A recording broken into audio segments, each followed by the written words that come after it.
Hi there! Today on It Is a Keeper, I'm showing you how to make crock-pot sticky chicken. This is one of the most popular slow cooker recipes on It's a Keeper, and it is no wonder. It's easy to make and it has so much flavor. The chicken is juicy and tender and coated with a delicious sticky sauce. So let's jump right into the recipe. So to start making our sticky chicken, I have my crock pot ready here. We're going to add some of our sauce ingredients in first. I have some brown sugar and some soy sauce, minced garlic, and some minced ginger, fresh ginger. Last thing we're going to add is a little touch of cayenne pepper for some heat. Now, if you don't want it hot, you can cut back or cut down on the cayenne. It's entirely up to you. So I'm just going to get that all mixed together in the bottom of the slow cooker. Okay, now we're going to add our chicken.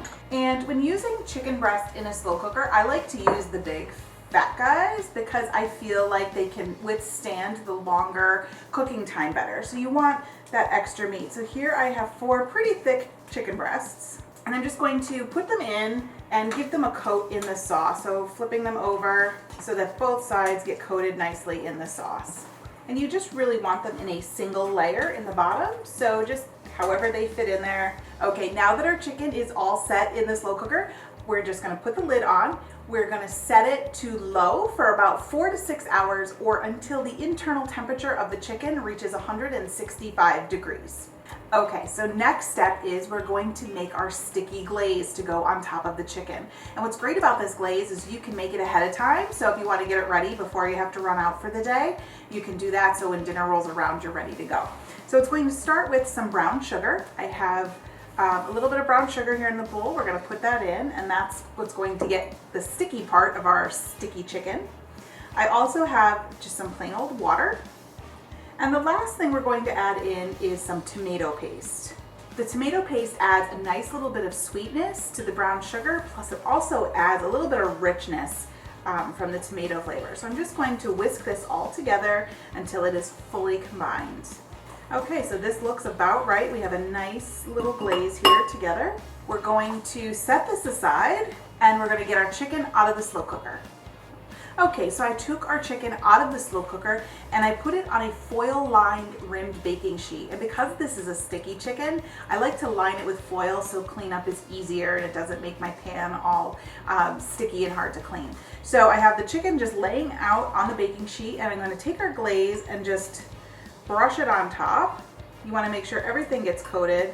This is a great recipe to use chicken thighs into, so if you don't want to use chicken breast, if you prefer chicken thighs, it's also more economical. You can do that.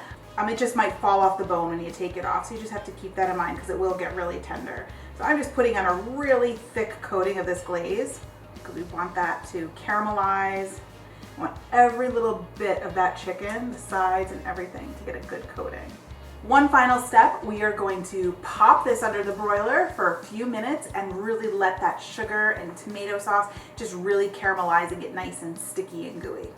Okay, so our chicken is done. I took it out from under the broiler. I can see where that glaze has gotten a little bit sticky, so I'm just going to put it right here on our plate.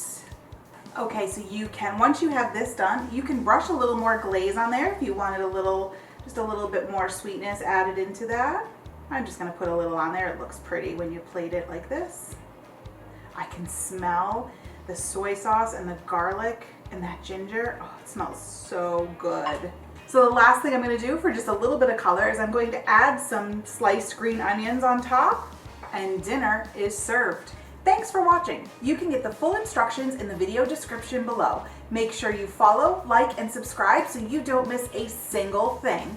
And check out the rest of my videos where you can find more of my favorite easy recipes and quick tips. I'll see you next time. Bye!